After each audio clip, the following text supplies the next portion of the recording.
He reminds me of the Edinburgh Festival, the Edinburgh Fringe Festival, back home in Scotland. For a couple of weeks every year, the city of Edinburgh is transformed into this seething mass of performers and people doing shows in toilets, and it becomes this extraordinary different city. And I get the impression that's kind of happened to San Diego as well. It's hard to really get a sense of where it's at here. There's a kind of, I mean, Doctor Who's been running since 1963, and in Britain it's part of cultural heritage. And we've always been kind of told that America don't really get it, that it exists only on cable and nobody really notices. But that's clearly not the case. I mean, it's obviously, I mean, I don't think it's as ubiquitous here as it is at home, but it's obviously growing. And the reception that we got at the panel here was overwhelming, and it's making its mark here.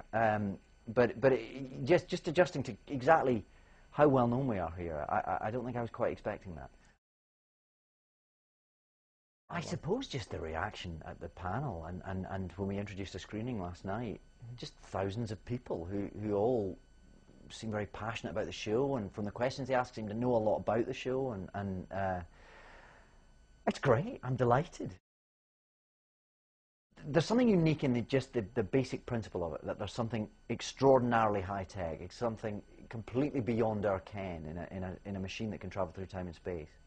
And yet there's something homespun and domestic about it, in that the machine never quite works, and it's sort of hanging together with string. And the Doctor is clearly a genius. He's 900 years old. He has more experience of the universe than we could dream of, and yet he sort of bumbles through as well. And I think there's something about the way the fantastic meets the domestic. I think it can be all things to all people at all times. Yeah, and I haven't quite got used to not being there every day yet. You know, it was such an overwhelming schedule for 4 years. It was part of my life every day. And at the moment it still is, because there's episodes of still to be screened, and we're here at Comic-Con talking about it. So it's still part of my life every day, and to be honest, I think it always will be. I grew up with Tom Baker. I loved him, and then he left, and I couldn't quite conceive how the Doctor could change, how it could be somebody else. And within 2 weeks, I thought Peter Davison was great. I think that's how it works. I think the character is bigger than any one of us, and the Doctor is just, whoever playing him, the Doctor will be loved. And I've been very fortunate to be there for a few years, to be holding that flame for a few years, and I'm very thrilled to be able to pass it on while it's still glowing as brightly as it is. Fantasy sci-fi tends to elicit a certain type of enthusiasm, but for some reason Doctor Who fans are very passionate, very enthused, but they're also really nice people. I feel terribly lucky to be at the centre of it now. I've had a wonderful time.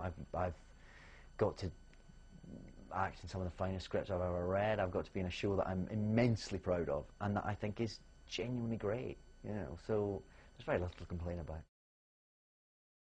I think a lot of that comes from Russell T Davies, the showrunner, who brought the same show back that had run since 1963. It was clearly the same show. It was clearly the same character, but he gave it a sort of modern day sensibility, in that he allowed us to see kind of what was going on behind the fantasy a bit more than perhaps we'd seen before. The Doctor, we understood him emotionally perhaps more than we've done before. And to be honest, as an actor, if you get given scripts like that, then you just want to do the best you can with it. I think it's probably good to get out when I'm still feeling as passionate and as enthused about it as I am, because I'd hate to still be there when it felt like a job, because it's not been a job. It's been a privilege, really, and I'm